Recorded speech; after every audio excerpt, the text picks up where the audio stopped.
Sir Tony Brenton, former ambassador to Russia. Now, we on this programme are trying to keep up with local elections that occur in parts of England next week. In fact, voting is a week today. We've heard from Gloucestershire this week. We've heard from Cornwall, and today we check in with Cambridgeshire. What are they voting in? What are they voting on? I spoke to Kate Moser-Andon, BBC Radio Cambridgeshire political reporter. We've got 61 county council seats that are up for grabs in Cambridgeshire, excluding the city of Peterborough.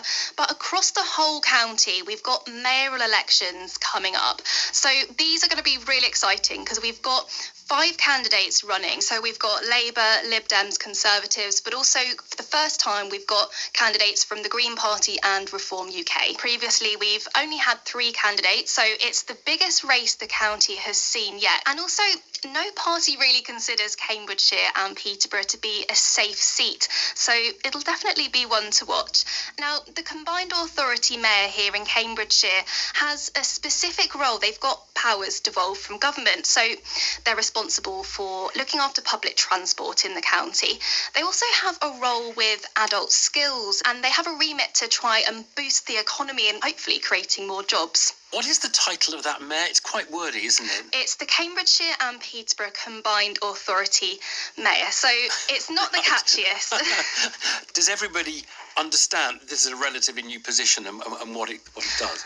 Yeah, it's a good question, Evan, because I would say that not everybody understands exactly what the mayor does, and I think that's probably just to do with slightly low engagement.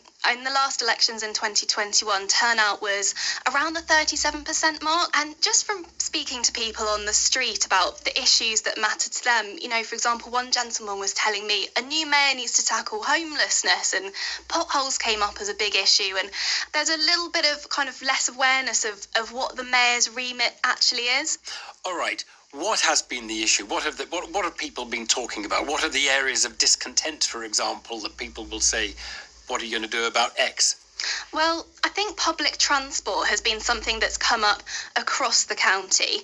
And there have been issues recently in Cambridgeshire where bus routes in particular have been drastically cut or pulled completely because operators say they're simply not making enough money. Last year, for example, a bus operator reduced daily services between Littleport and the Fens to Cambridge down from 10 a day to 3, which had a major impact on people who want to get into the city. And there was a situation where another operator picked up some of the services, and it creates a situation where people feel like they can't rely on public transport and buses, and that's going to be such a huge task for the next mayor. And there has been talk of franchising, so taking those bus services under public control rather than being run by private operators. So it will be really interesting to see what the mayor does with public transport in Cambridgeshire over the next 4 years. Kate Moser-Andon there from Radio Cambridgeshire on the mayoral Combined Authority, Cambridgeshire and Peterborough Combined Authority mayoral election occurring. And in fact, on that particular one, the result is expected sometime during the PM programme next Friday, May the day after the local elections. It's